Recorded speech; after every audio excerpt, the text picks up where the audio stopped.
Good evening, everyone, and welcome. I'll call this meeting to order. Welcome to our February Planning Advisory Committee meeting. And without further ado, before I get into the meeting, I would like Brian to introduce our newest staff member to my left. Although I've met her a couple weeks ago, I'm sure maybe for the viewing audience and the rest of the committee here, you can inform us who this young lady is.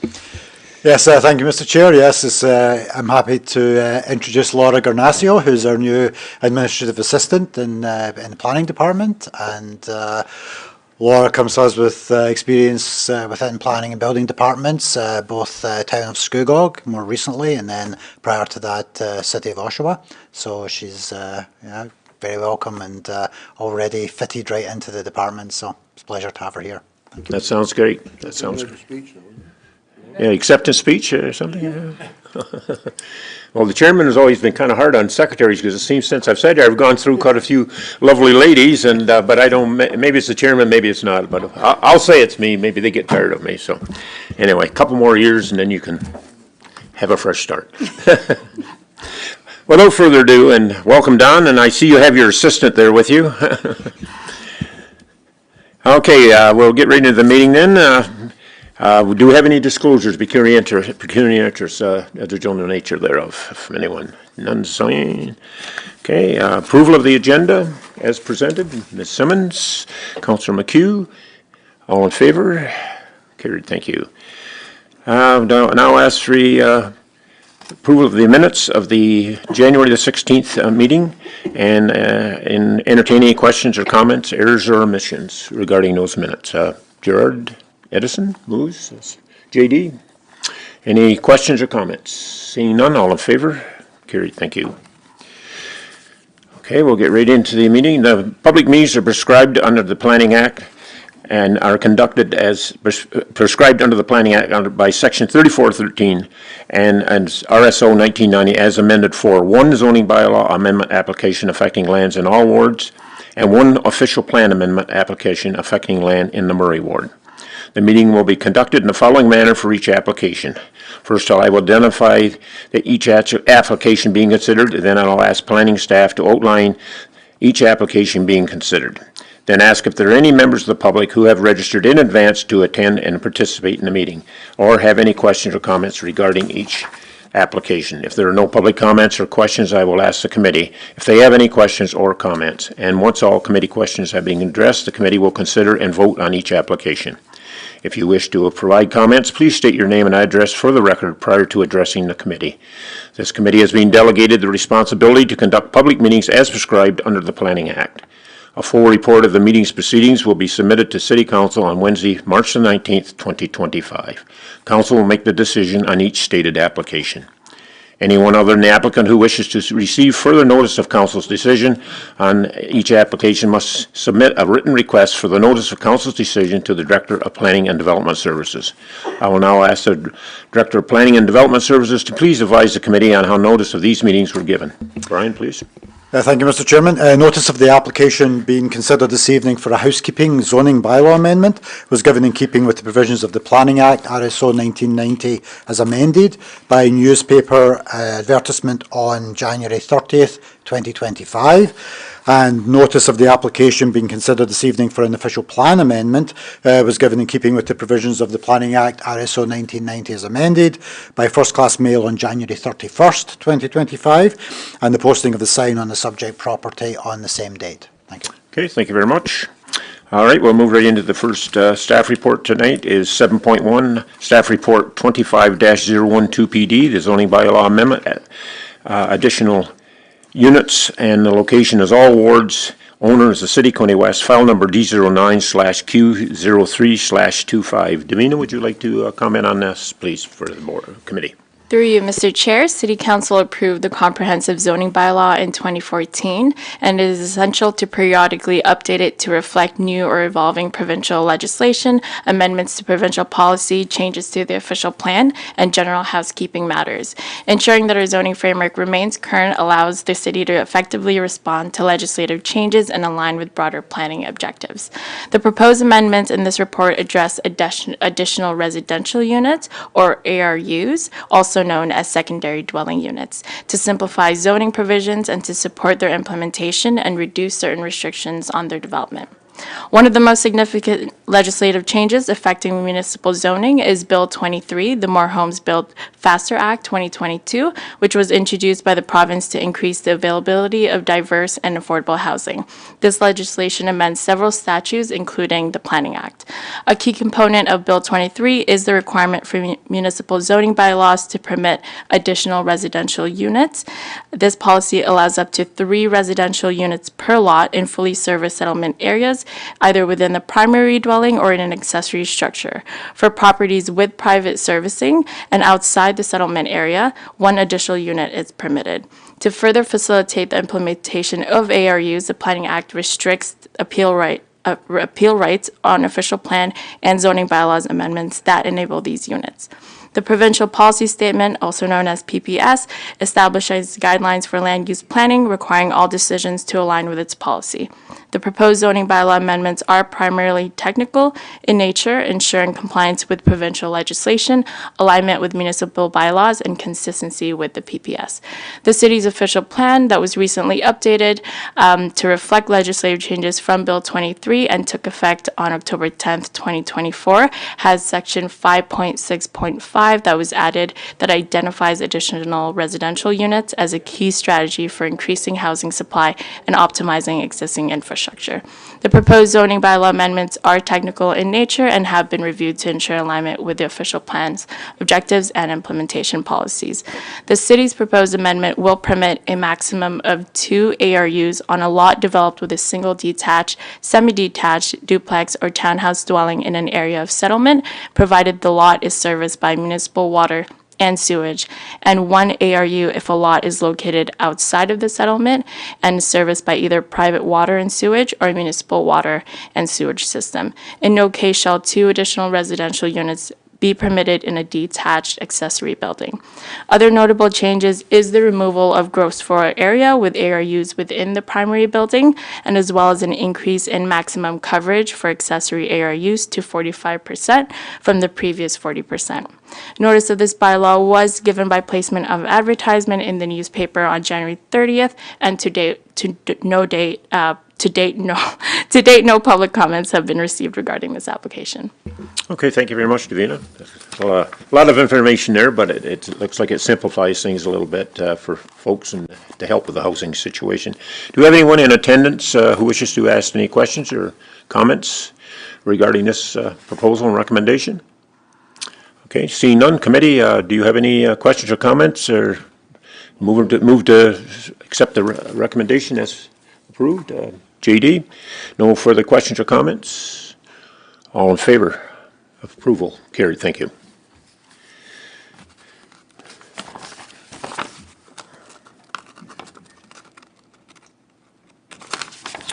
Okay, now we move to staff report 7.2. The staff report is 25-041 PD, official plan amendment application. The owner is Stakos Homes, 2014 Limited. The agent is Van Meer Limited. Arnold Van Meer is here, I see, in attendance as representative agent. Location is 17499 Highway 2. The file number is D09/M39/24. Madison, would you like to comment on this application, please? Through you, Mr. Chair. This application proposes to amend the City of Quinte West official plan and applies to lands municipally known as 17499 Highway 2.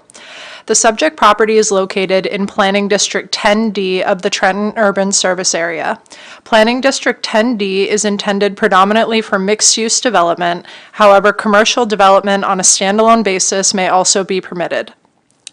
The policies contained in the City of Quinte West official plan state that the gross floor area of any single commercial unit on a site with a mix of commercial and residential uses shall not exceed 750 square meters.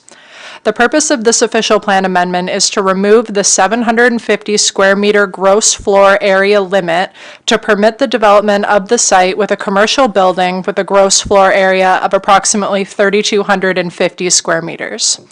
This building would be phase 1 of a multi-phase development plan consisting of commercial and residential uses on the property. This application is consistent with the provincial policy statement and is generally consistent with official plan policies. In terms of zoning, the property is currently zoned corridor commercial. The intention is to create a new mixed-use zone when the city undertakes a full comprehensive review of the city's zoning bylaw. The city's current official plan came into effect on October 9th, 2024, and the city's zoning bylaw has not yet been updated in accordance with the newly approved document. The creation of a new mixed-use zone would aid in applying the mixed-use development policies prescribed in the city's official plan. As a result of public circulation, a total of 1 phone call was received from a neighboring property owner citing concerns over the size and compatibility of the proposed commercial use with the surrounding neighborhood. The property owner also noted concerns over traffic and public safety. Should this application be approved, the next step would be site plan control, where the technical aspects of the proposal, such as site design, traffic, lighting, would all be examined in depth. Overall, this application is consistent with the provincial policy statement and is generally consistent with the City of Quinte West official plan. It also represents good planning. The application is therefore recommended for approval. Thank you very much, Madison. Okay, do we have anyone in attendance who wishes to speak in opposition or have any general questions regarding this application? Seeing none, will the applicants wish to speak or make any comments? Please come forward. Thank you, Mr. Chairman. I just want to say we are supporting the recommendation that's come from staff. It's a very well done report. Give your name and address. Oh, sorry. Later on. Been around too long. This thing, everybody knows me. It's Arnold Vandermeer Limited. I'm the agent for Stakos Homes on this parcel of land. It won't take much of your time. I think staff is supporting it. I think issues that were referenced in our comments from the public will be addressed through site plan approval. We already know that the intersection, proposed entrances dealing with the property, the entrances by the existing Tim Hortons property. It's all being looked at and will be discussed. We'll be updating our traffic information. The interest is from a potential, a serious developer on the property wants the larger building, and that's what we're looking for. Going through official plan review, I wasn't involved with it. People weren't looking at it and seeing what the limitation was. So I guess we're really saying, why don't we make the policy comply with what the present zoning is on the property? The zoning does permit it, so that's what we're looking for your support on. And if you have any questions, I'm prepared to answer them. Okay. Committee, do you have any questions of Arnold while he's here? I know in the past there was always a sign near Stakos Commons, and I remember going up there for an opening. There was supposed to be a medical facility built there years ago, but I guess that went by the wayside. But couldn't get materialized. Without enough support for that to happen. But this sounds like... There will still be a mixed use. There will be other commercial uses and residential uses on the property. It's still the larger portion of the lands are to the west, towards Second Doug Hill Road, and that'll be a mixed use of residential and commercial. And we can see different commercial uses in the front. This phase one, we label phase one, is a larger building. The other ones will be smaller, multi-unit buildings. That'll give a good streetscape to Dundas Street West. Phase 1 and 2 will be dealing with that part of it. But this anchor tenant will drive those buildings, is what there's already strong interest in going in one of the second buildings. Okay. Any questions from the committee? Okay, Ms. Simmons? No, I just have a request that, is it possible to have those schedules attached to the items we received before the meeting? Like, that's not with what we got. It just would be nice to look at them before the presentation. That's all. I guess I'll leave that with the planning staff. Yep. I do believe that drawing was in the planner's report that we provided. Okay, you didn't get those? Do you want to comment, Brian? Yes, Mr. Chair. Yeah, I think we can definitely include where we have it. We don't always have that level of detail when it comes to an official plan amendment. Usually, it's just the words rather than the pictures as such. But when we do have it in this type of situation, we will attach for sure. Yeah. Okay. Okay, Councillor McHugh. Move it. Okay, a mover. I have a seconder. Councillor Kasovas. Any further questions or comments? Seeing none, all in favor of approval of the recommendation? Carried. Thank you. Okay, we'll move on here.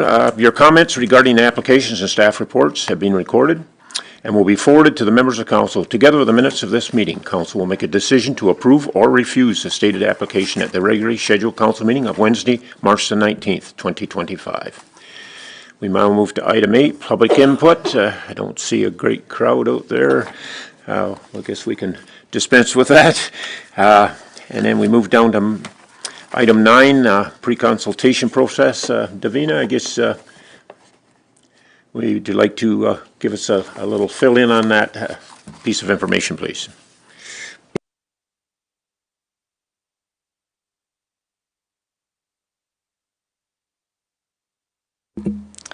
Through you, Mr. Chair, I will be presenting an overview of the formalized pre-consultation process being introduced here at the City of Quinte West, led by Planning and Development Services.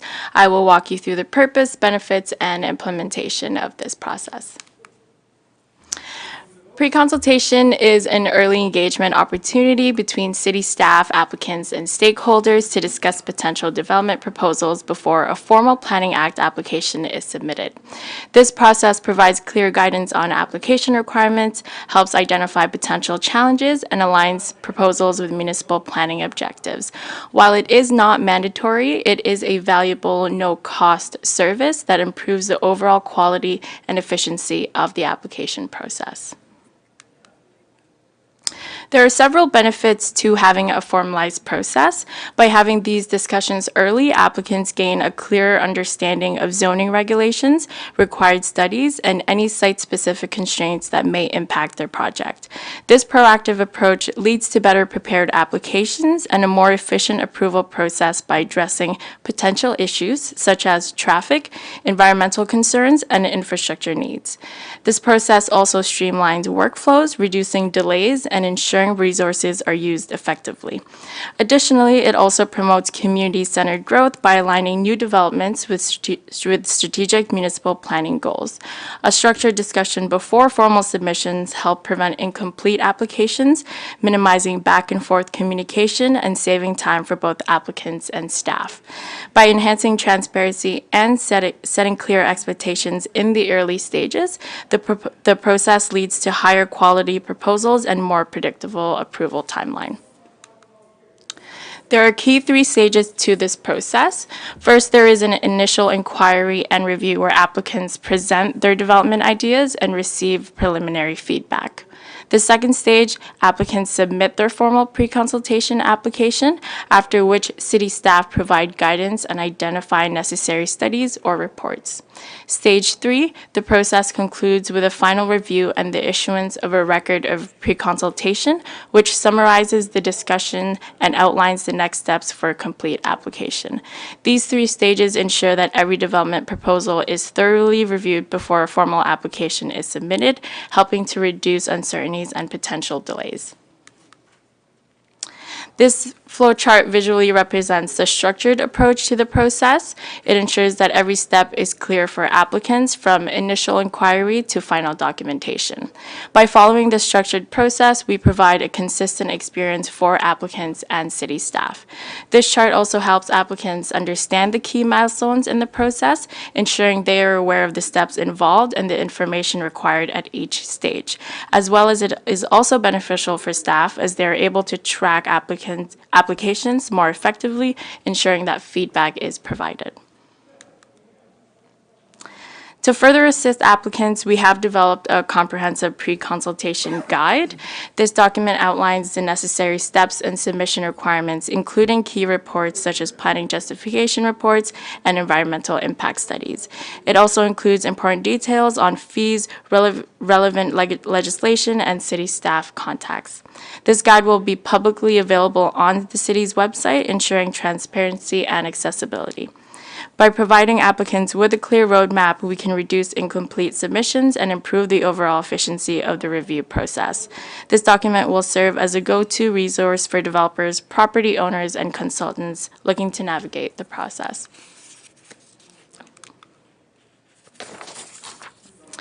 To efficiently manage the pre-consultation process, we are utilizing the Zoho system. So it's a platform that will allow staff to track applications, streamline communication, and manage all stages of the process effectively. Staff have already received training and will continue to receive ongoing updates to ensure the system continues to meet the operational needs.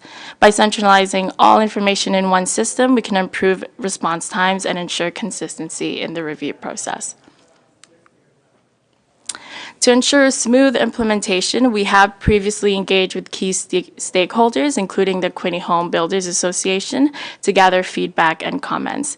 Public and media communications will begin in late February, early March, using multiple channels such as social media, newspaper ads, electronic board signs, and rack cards to inform the public about the new process. A strong rollout strategy ensures that developers, property owners, and consultants are aware of the benefits of pre-consultation and understand how to engage with the process. By leveraging multiple communications methods, we aim to reach a broader audience and encourage early participation in pre-consultation meetings. That concludes my presentation. I appreciate your time, and if you have any questions, I'm happy to answer them. Okay, thank you very much. Any questions, Councillor Card? Thank you, Mr. Chair. More comment than a question, but I think this is a very positive, policy change. As was mentioned, better applications requiring less work from staff on the back end. And I think that in a small rural community such as ours, it's, I think, still relevant, certainly for larger developers. But in a smaller rural community such as ours, I think there are so many projects, as we see, managed by residents that don't necessarily have the expertise, or history and professional development as a professional developer. And so I think that this will pay dividends certainly for, the regulars. But I think mostly, or in large part, I think it will make a huge difference for regular folks managing their own projects. And speaking as a counselor, I know that when we get contacted, sometimes with unsatisfactory outcomes from residents, I think a lot of times it will come down to, possibly just, misunderstandings about, requirements and different steps of the process. And I think that this will cut down on a tremendous amount of those, get everybody on the same page, and so that, before, funds are spent and time is spent, as a first step to get on the same page, create some certainty, no surprises, more certainty with timelines, cost, everything, different steps and applications. And I think that this, especially with the permitting, is that also recently happening, I think great steps to modernizing Quinte West's planning system. And it's great. Okay, Councillor Quinte, you have your hand up for a question, comment? Yes, I do. Thanks very much. I really also agree with Councillor Card that this is a fantastic plan or process that staff have come up with. And so first question is, and I do have 3 points, I guess. The first question is, what is the fee that we're charging for the pre-consultation process? Staff? Through you, Mr. Chair. There is no fee associated to our service, but there are other fees that applicants may need to look into, whether that's depending on their application, whether they need to go do an environmental study report, which have associated costs. But for this specific pre-consultation process with the city, there is no associated cost. Which is exactly what I wanted you to say. Thank you very much. The next point is, so if I am coming for a pre-consultation, do I have to phone ahead? Do I send an email? Do I just walk through the front door and expect to have a pre-consultation meeting? And after the pre-consultation meeting, is there a file or a a record of my attendance and the meeting and the points discussed set up with the city filing system. And then I have one more question after that. Through you, Mr. Chair. Councillor Quinte, I don't know if you can still see the presentation. I've switched the slides back to the flow chart. Are you able to see that? I see there's a chart, but I have no idea what it says. I can't read any of it. That's okay. So there's essentially 3 stages to our process. Stage 1 is a general inquiry. So we currently do have a general inquiry form on our website, and that is pretty much asking general questions about any planning inquiries or anything like that, but that is our general first contact with the residents. So that will be in our system, but it is available online, and it is also available if you come in person. Well, we will assist you with filling out the form, and also if you phone in, we can also assist you through the phone to fill out the general inquiry form, which will trigger the rest of the process. So let's just say somebody's coming in asking about adding a deck, either the staff so they'll fill out the form, it will go to staff review, and either staff will know the general zoning bylaw to give enough information to the resident, or they'll require more information, or they will go into our stage 2 pre-consultation process, which is the actual application, which will trigger stage 2. And then that will kind of go through looking at concept drawings and then circulating to other staff members such as engineering, building, gathering comments there. And then it will trigger stage 3, which will give a record of pre-consultations. So the planner will essentially gather all the information and comments that they've received during the application process on stage 2, which they will receive as a record, which will state basically what they will need to submit a formal Planning Act application. So just a follow up to that, I'm taking it that if I'm putting on a deck and I'm coming to City Hall with stage 1 inquiry, this takes a little more than 10 minutes to get all the way through to stage 3 if necessary.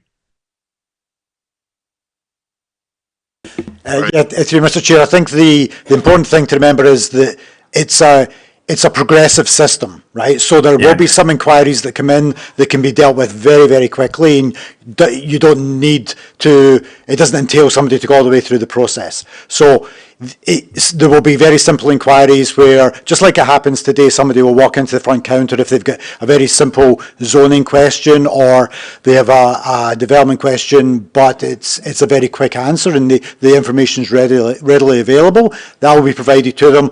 And it will not go any further necessarily past that stage. They'll get the answer they want.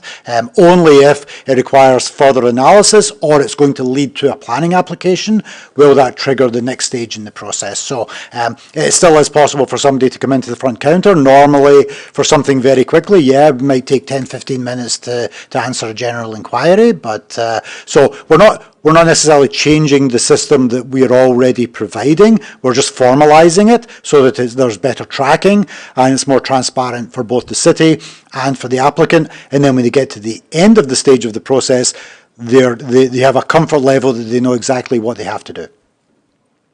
That's kind of what I was looking for, is the tracking part, that the city will be able to see how many inquiries we get and how many actually come to full fruition. We'll be able to track all of that stuff, which is really good for statistics and planning and moving forward, so we get an idea of the workload and what people are inquiring about and that sort of stuff, so which is really good.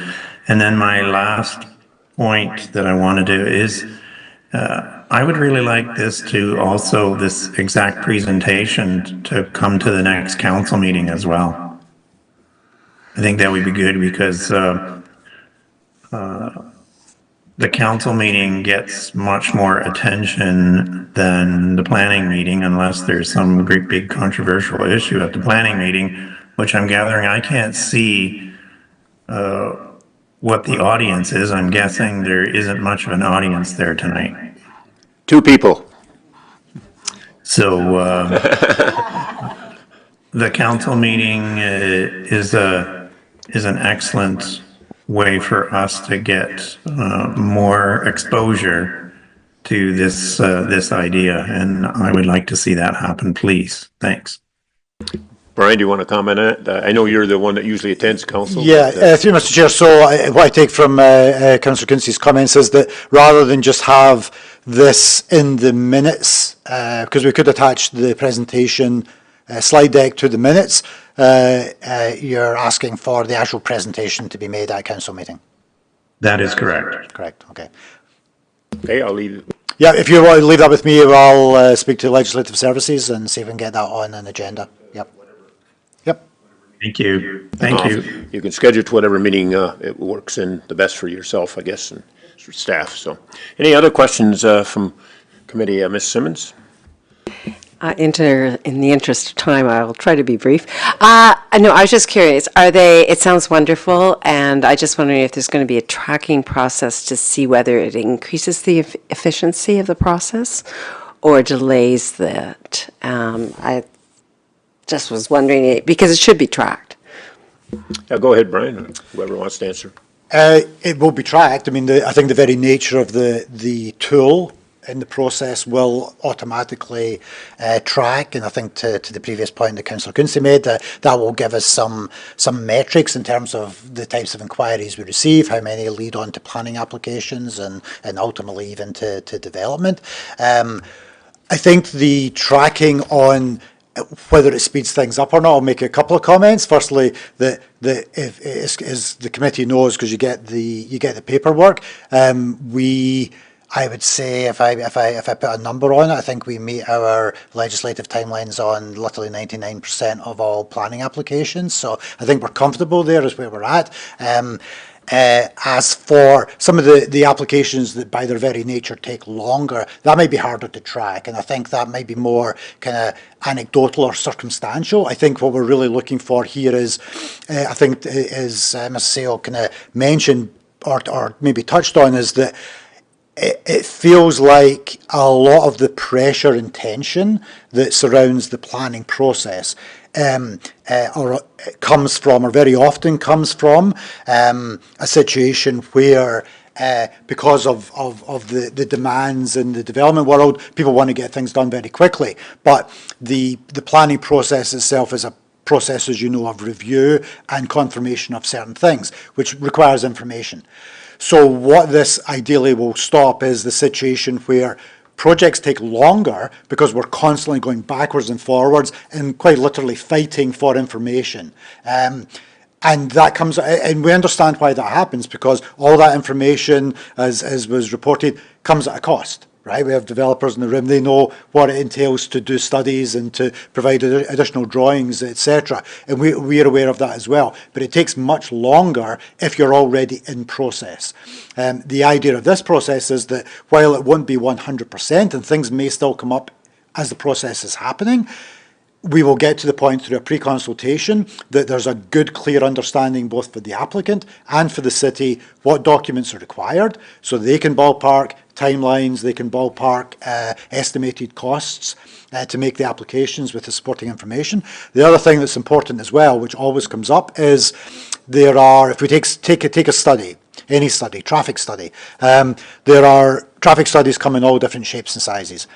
A formal pre-consultation process with a record of pre-consultation will allow us to review what is actually needed for the application. So that could be something just like a traffic count of the traffic being generated by the proposed development.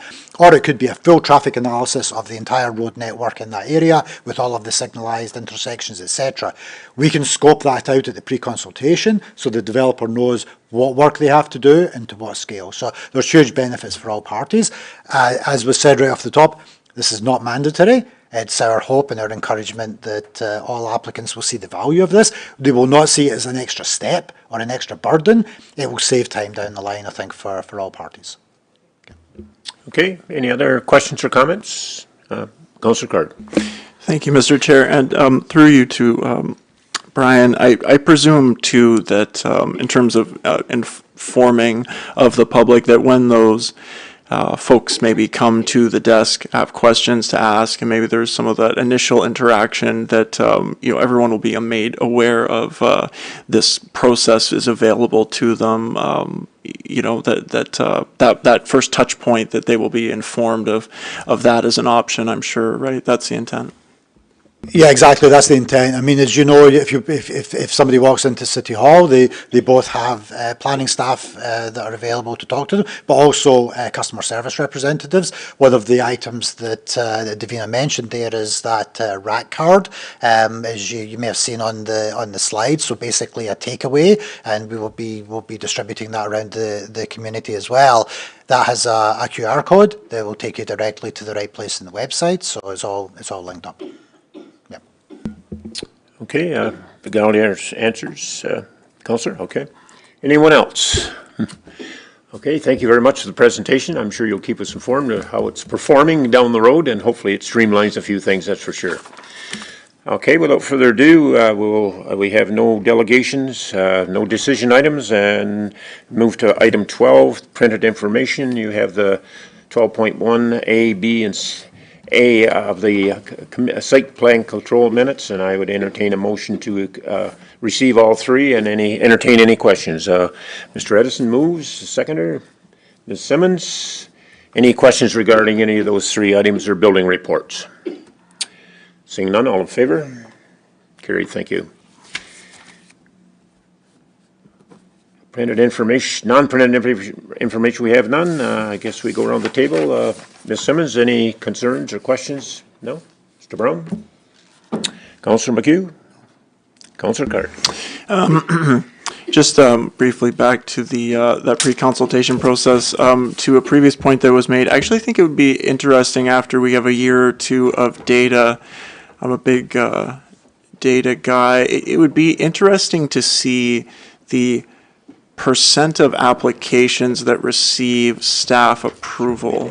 If that number, I know you talked a little bit, Brian talked a little bit about timelines and unclear about effects there, but I would be very interested to see at some point in the future, once we have a large enough sample for it to be meaningful, if it does lead to more approvals ultimately. I think that could happen in some of these cases where they're not professional developers. I think that could lead to higher number there. Be interesting. But. Do you want to comment, Brian? Yeah, thanks, Chair. Yeah, I think it definitely will, right? And one of the things that certainly council members will be aware of is that through the city's annual budget process, the last 2 years we've done that budget book exercise across all departments, and this year was really a bit of a stepping stone.